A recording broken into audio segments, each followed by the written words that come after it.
Hello, I'm Kimberley Dondo, Digital Content Manager, and welcome to In Conversation With, the podcast series that delves into the world of financial services and brings you face to face with some of the most notable figures in the industry. Listen as we discuss topics that are currently facing the industry and hear from visionary CEOs to disruptive innovators as we bring you a diverse array of voices and perspectives. We'll explore the challenges they faced, the lessons they've learned, and the insights they have to share about the ever-evolving landscape of financial services. Hello and welcome to In Conversation With. I'm Kimberley Dondo, Digital Content Manager, and in today's episode, I'm joined by Cathy Brennan, Senior Financial Planner at Knightsbridge Wealth Management. Thank you for joining me today, Cathy. You're very welcome. Lovely to see you. Lovely to see you too. So this podcast kind of came about because I had a conversation with Hayley Rabbits from the Verve Foundation, and she was talking so much about her incubees, and I was very interested in speaking to those people who'd been through that program, and you were a part of that program. So before we kind of get into that aspect, could you give us a bit of background into yourself and how you got started in financial services? Yes, well, I could be described as a veteran, Kimberley. I studied banking and finance back in 1997. Wow. So it was a very direct path into financial services. And that started out with a little brief summer spell in the good old Alliance in Leicester. They had just demutualised, and I held a summer role. And then after that, I continued then to work for independent financial advisors. Mm-hmm. And that, to a certain extent, came to a close when the firm that I was with became a restricted advisor. And it was quite focused in terms of investment advice. And I had been used to the majority of my career had been working for BDO. So I worked in a tax and wealth management team. So I was very used to advising on a huge spread of personal, corporate advice, ranging from protection to, small self-administered schemes, SIPs. So a huge variety, estate planning. Mm-hmm. And that, I suppose, coincided with a post-pandemic shift in terms of what do I really want out of the next part of my career. So I decided to retrain as a financial coach and return to study an executive leadership postgraduate certificate. And it was in executive leadership. So again, looking at the coaching and mentoring, digital transformation strategy for a business. So that was really where I was when I joined then the Incubator program. Mm-hmm. So that's what inspired you to kind of want to start your own firm. Yes, it was very much the light bulb of up to that point, really in 2022, I had really only served wealthy individuals, and I didn't want that to be my legacy. Mm. Yeah, that's fair. And going into the Verve Foundation's Advisor Incubator, were there any apprehensions or did you have any expectations of what you might experience or what you might do? Mm-hmm.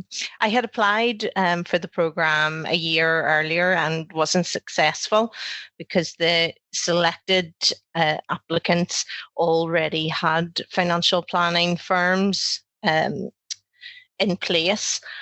And then Hayley came back to say there's quite a few applicants in a similar situation to yourself, that they are either coaching or they're coming out of different roles and are looking at returning to financial planning as a pathway. And it was a 6-week course rather than the 12-week longer program. And it just came at the right time because I thought 6 weeks I'm going to make a decision by the end of it. So that's really what appealed to me in terms of joining the mini program. You had the option then to continue and join in the next cohort of a full 12-week program. But I really wanted to put myself under that time pressure to navigate what are the options in terms of me returning to a regulated role. Mm-hmm. Mm-hmm. And I kind of want to touch on, you talked about deciding to do financial coaching as well. What is the difference for you between financial planning and financial coaching, and how do those kind of work together to make you a better advisor? Yeah, I was quite curious during the pandemic about the registered life planners. And I was wanting to know, in the States, really, what do they do? And when I got to the bottom of it, it was all around relationships and long-term relationships. And I thought, well, that's what I've always done. I've always been with the client for, now I would call it a cradle to grave service and beyond. I'm very much wanting to grow with the client, get to know their family, and be there for the family when they're no longer there. So I realized that actually that's what I had always been doing. But when the conversations got deeper, I didn't know what to do with that information. I felt quite privileged that the client had shared information about their life or struggles that they had had. And that's really what encouraged me to sign up then to the Wise Monkey Financial Coaching Practitioner Training course. And it was all online.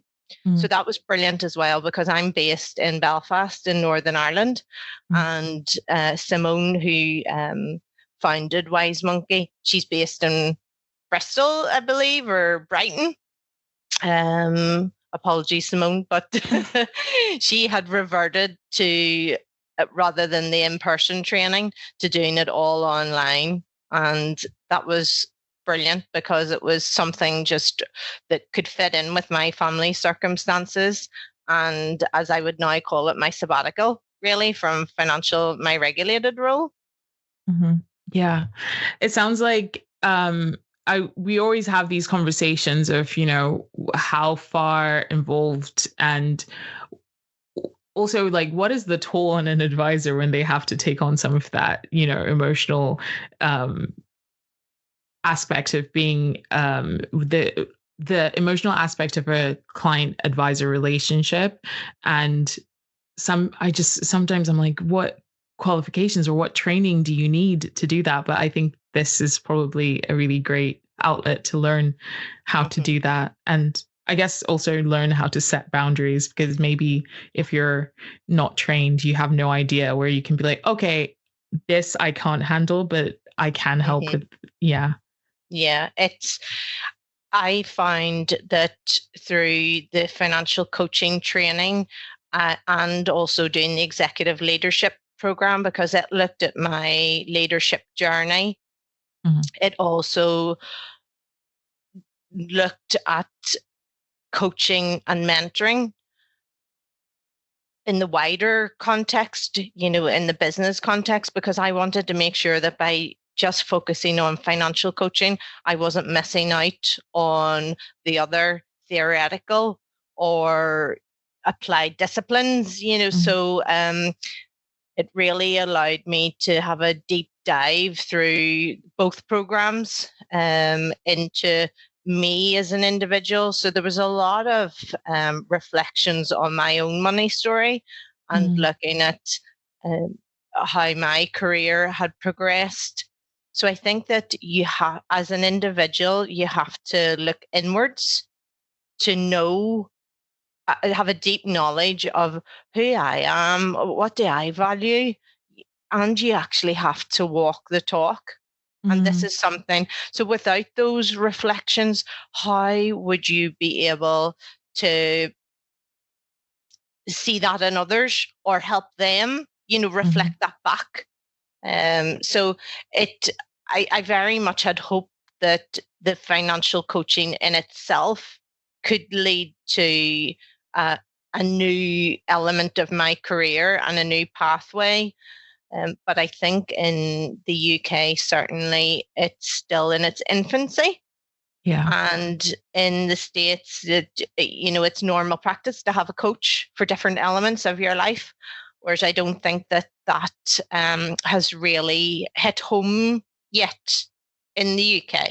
Yeah. Yeah. I think it's also potentially societal, maybe compared to the States, British society is more a stiff upper lip, fix your own issues rather than go out and seek advice for some of these things, which sometimes you do need to. I think now, as we've had more conversations, for example, about mental health, more people are getting help for their mental health. So they might look at other aspects in which they need help and coaching. So I can see that being something that opens up more, and you're primed to be ready for all those people when they do come. Yes. I mean, I realized that my trajectory towards burnout was very much around the fact that I didn't have any boundaries. I didn't have any boundaries in my private life or my professional life. So I was, always taking saying, yes, everything I'll do that. on. Yes, I'll do that. And it really came to a crux then, as a working mom during the pandemic, that if I work harder, faster, I'll get through it. But there's always going to be work to do. Mm-hmm. So I had a lot of, through bereavement counselling, then going on to do CBT, and then going into the financial coaching. So I had really been on a personal journey of, who am I? Why have I got into this situation? And what do I need to put in place to ensure that I don't return here again? Yeah. So it was very much a personal journey, which came through new learning and then connecting with different individuals, so it certainly opened up my network. And I feel that at this stage, so yes, I joined the Alliance in Leicester in 97 when I finished my 3-year degree in banking and finance, but it's only in 2024 that I'm bringing myself, my unique self, that I value what I bring to my career in financial services.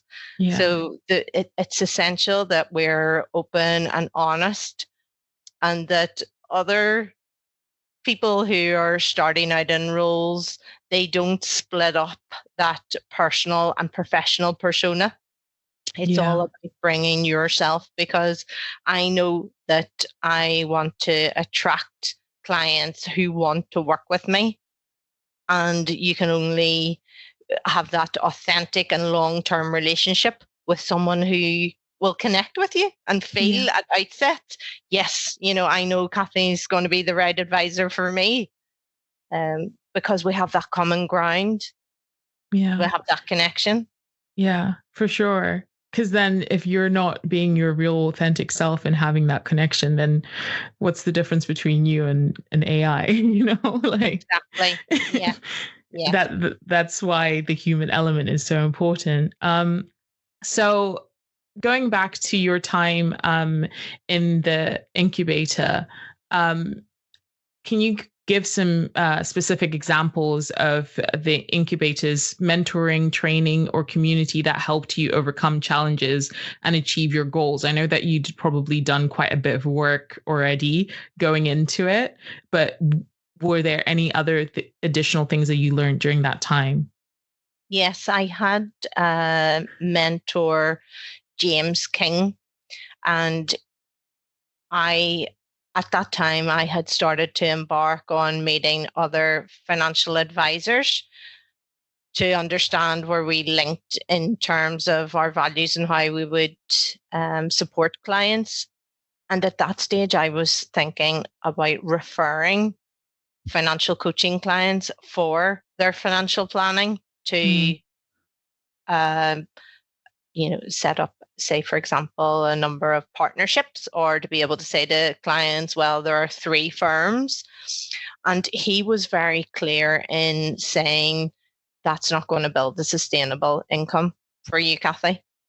Because I'd already explained to him that I had 3 children, twins age 12 and a singleton age 10, and that I was really looking for the next 15 years of my career.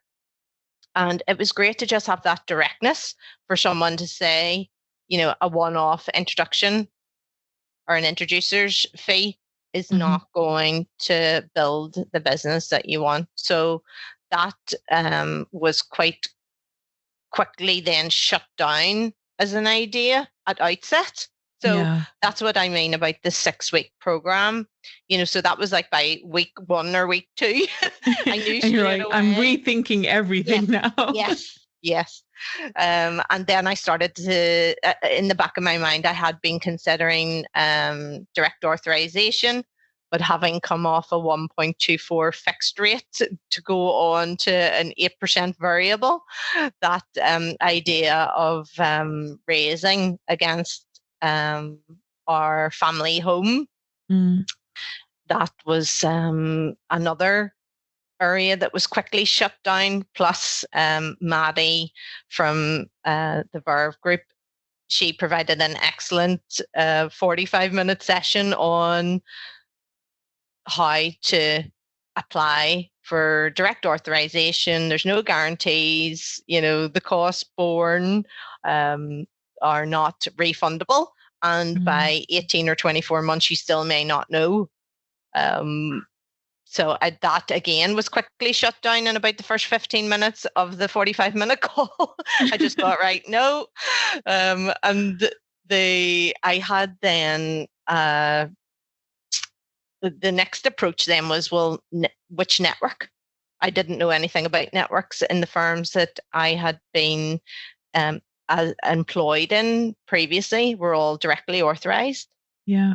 So I had no experience of networks. And Victor Sachs had a call with me to explain about his network and the pros and cons. And then we had a session through Parmenion. And a gentleman called Mike Morrow was delivering the talk about, the more you move to one side of the grouping of networks, that would be restricted advice. And I knew that my last corporate role, I didn't like that change from going from being an independent financial advisor to restricted advice. So I knew that wasn't going to be a plan. And then I asked a question of Mike. Firstly, did his accent indicate that he was from the same location as I was? So yes, he confirmed he was a Belfast boy. And he then made an introduction to a firm in Belfast for me to explore, then working for myself, continuing with my financial coaching business, but then also with the option to become regulated through Knightsbridge Wealth Management. And that was it. That was the end of the story. It all wrapped up in a bow before really Christmas. That's truly a testament to, I was saying this with Haley in our conversation when we were talking about the foundation. And I said, I don't know if it sounds childish, but there's just something for me that I personally like about knowing that I can have my hand held through certain aspects, because I'm going through something that I've never done before. And I think there's the possibility and probability of making mistakes that can be like circumnavigated if you were to talk to someone, are just so much better than just jumping in blind. And I think that's why I think I love mentorship. I had mentors when I was doing my master's, and it was so different from when I did my undergrad. And I came out and I was like, I have no idea what I'm doing with my life. And then when I kind of did my master's and I had the mentor who really supported me and pushed me further than I ever would have thought I would be able to. I think that's so important. And yeah, I don't know. I don't know if you feel the same way. Well, the fact that there were three men, I called them my three wise men. That was very different for me, because up to that stage, Kimberley, my network was made up of lots of women. And the directness of the men. And actually, I was also on a group coaching program at the time with Kelly Hoey. So Kelly Hoey is Canadian, lives in New York. So we met in a group setting, other entrepreneurs, other female entrepreneurs. And she then explained how men and women network differently and how they build their network. And men, it's on activity based. So it'll be that introduction. It'll be, right, let's meet up. Let's, meet up on the golf course, at the rugby stadium, whatever it is. Whereas women, the research would indicate that we take longer to get to know one another before then we'll move to that either reciprocal or introducing, because it's just a different approach. Now, during the pandemic, women's networks survived because they were deeper, whereas men's didn't, but there was no activity. Yeah. So it was really interesting to see. Plus, she said that I was very clear on what I wanted. So when you're very clear on what you want, then someone knows then. And actually, Mike just said Cathy has 3 quite specific requirements. So I'll not go into them, but I think that she would be a good fit for your firm. And that was it, So I knew that I wanted to work for myself. I wanted to continue with the coaching, and that I needed flexibility because of my family circumstances. Yeah. And that was it. Yeah. I think also, when you also come into something, also having an outline and an idea of what you want for your life, I think that also helps in them knowing where to point you towards. So yeah, that sounds like a really great journey. But did you face any practical hurdles or any issues in the initial stages of this whole process? Yes, having to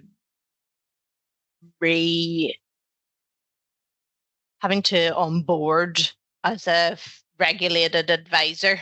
There were, through the compliance and the fit and proper and the retesting, there was lots of times that I just thought, oh my goodness, things have changed so much. Consumer duty had been brought in. So there was a lot of self-doubt. Not that there were hurdles. It was just that self-doubt. Can I do this? Yes. And is it going to be worth it? And so it was being persistent, and sticking with the drill. So I think it took from really January until Easter, until I was fully signed off and could operate. And it was great having the support of the program, because we have a WhatsApp group, and I was able then to say, oh, there are questions on this subject, and straight away people who had passed exams more recently were able to say to me, oh, look up JO, look up one of the J exams, or look up the syllabus, or I'll send you through the syllabus. And so there was a lot of sharing. So I suppose for me, knowing that, I know that I have the knowledge, but it was just having that confidence in yourself that you were going to get through it. But there was self-doubt, and there was also the question, am I going to pass? Am I going to pass this hurdle, or am I going to have to go back to my three wise men and say, that never worked out, So, it was just my own self-belief that, and it's a bit like riding a bike, just because I had kept up my continued professional development, and had exceeded the 35 hours. So even when I wasn't advising, I had still attended sessions to keep abreast of what was going on in the regulated space. But it all comes back to you to a certain extent. And it has to be a rigorous process at the end of the day. So that, it was just that final 3-month journey to getting back on the financial conduct register was a real push. That was just the tricky bit. Yeah. I can imagine, but you got through it. And so looking ahead to the future, what are your aspirations after going through this whole process? Well, I've still, through the Verve Foundation community, I would still attend sessions. So I think during the program, I had missed the value of advice. So I was able to go back and attend with the new cohort, just the online session. And I ended up meeting the presenters in person from Royal London. They were over doing a roadshow in Belfast. So I managed to meet them, which was lovely. But what I have, I was just speaking to Haley last week, and I have come up with a niche area that I really want to explore. And it's around supporting families with special educational needs and disabilities. And I think that is a specific group where they're needing to plan long term. They may not have wanted to face the thought of the reality of perhaps them not being there, and their young person or their adult, how will that individual be cared for, financially supported? So I think that is a real area whereby I can use my skills in the coaching and also with the financial planning, and my own experience of one of my twin daughters was diagnosed with ADHD when she was 10, and then autism when she was 11. So that life experience has made me realize that, yes, I have put plans in place to support my children, and my daughter, I hope, will be able to live independently in the future. But it was interesting, even just talking about this, her twin sister said, well, who else would do it? And I said, but you're not responsible for your sister. So it's interesting that she does need more care and attention. They're only going to turn 13 in August 24. So there's still a lot of growing. Life. Yes. But our situation is, I'm not going to say easy, because that was behind me needing the flexibility. And it's just navigating those twists and turns in life. And I feel that with my life experience and my financial planning skills, that I would be really well placed to offer that as a specialized form of advice. Yeah. And alongside the coaching as well. Yeah. And even, Kimberley, if it's just a life policy in trust, it doesn't have to be, but it's just that you are getting families to consider what if. Yeah. And their what if implications are much greater because of the specific need that their children will have.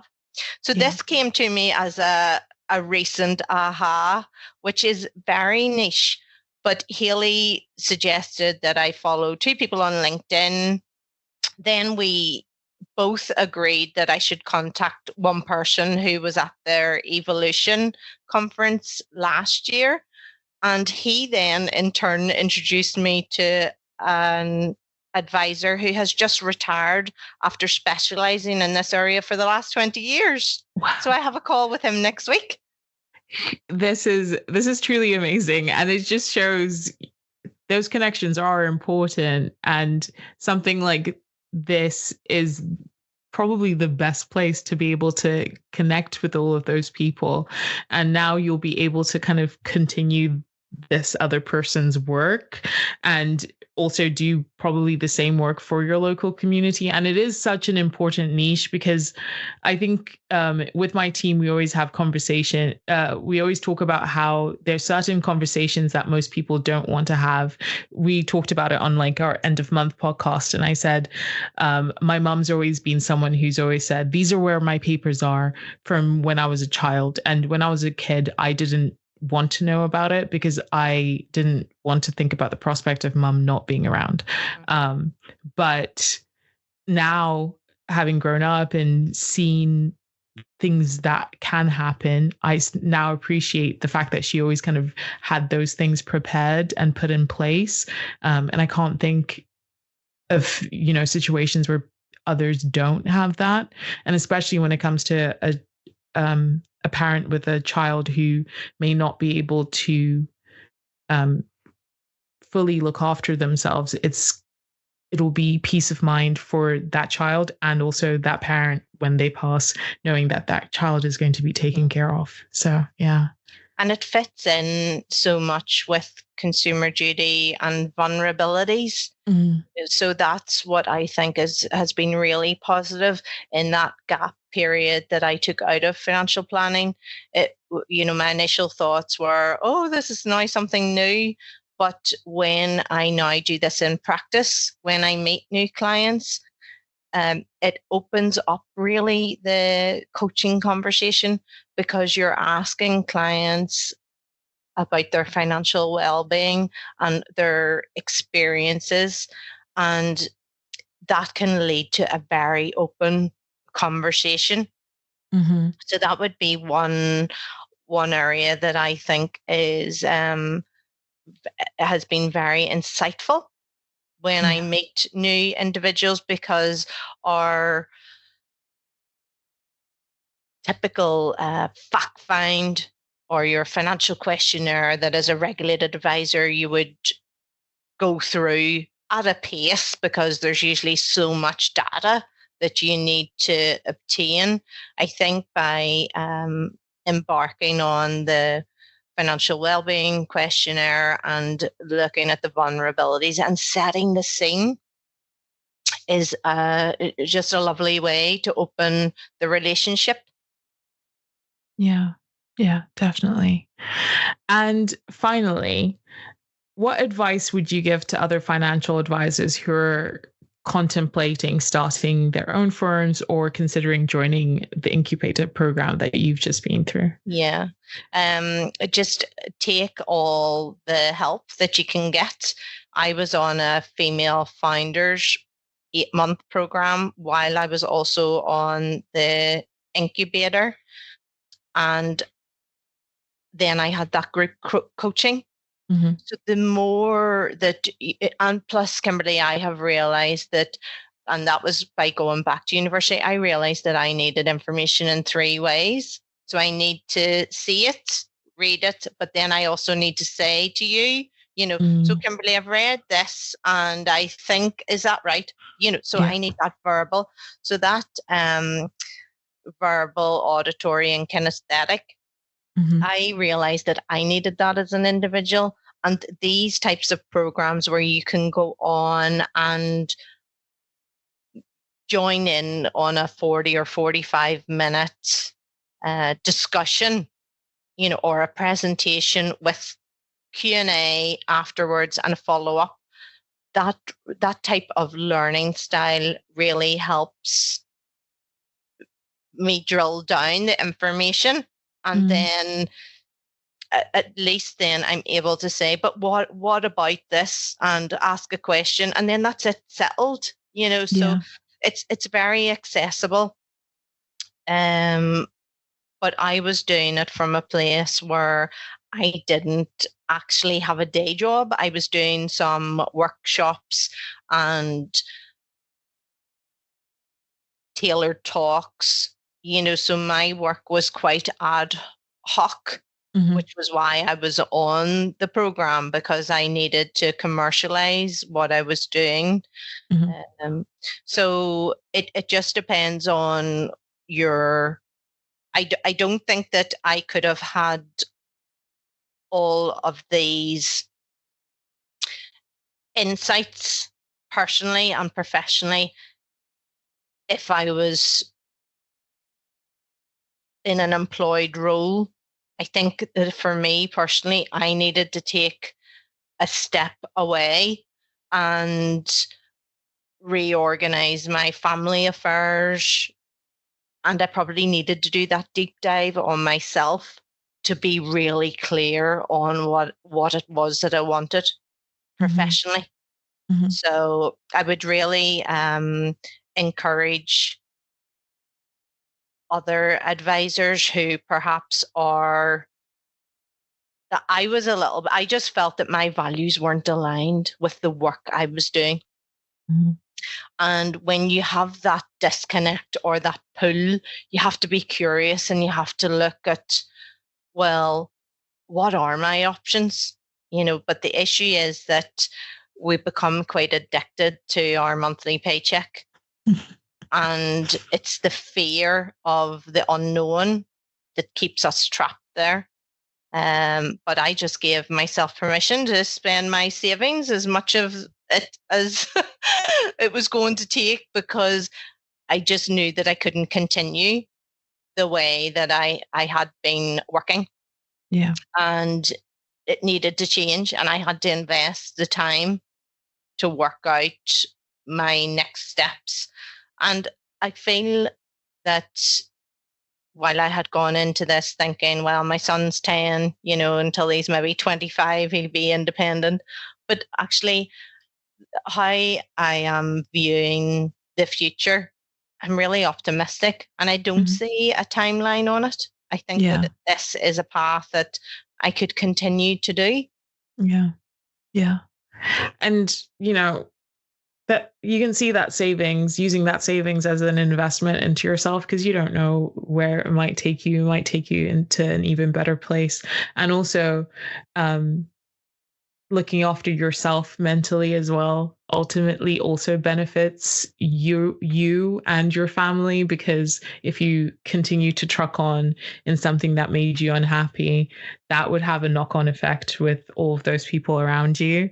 And that's why I've always been such a big supporter of, do what you need to do.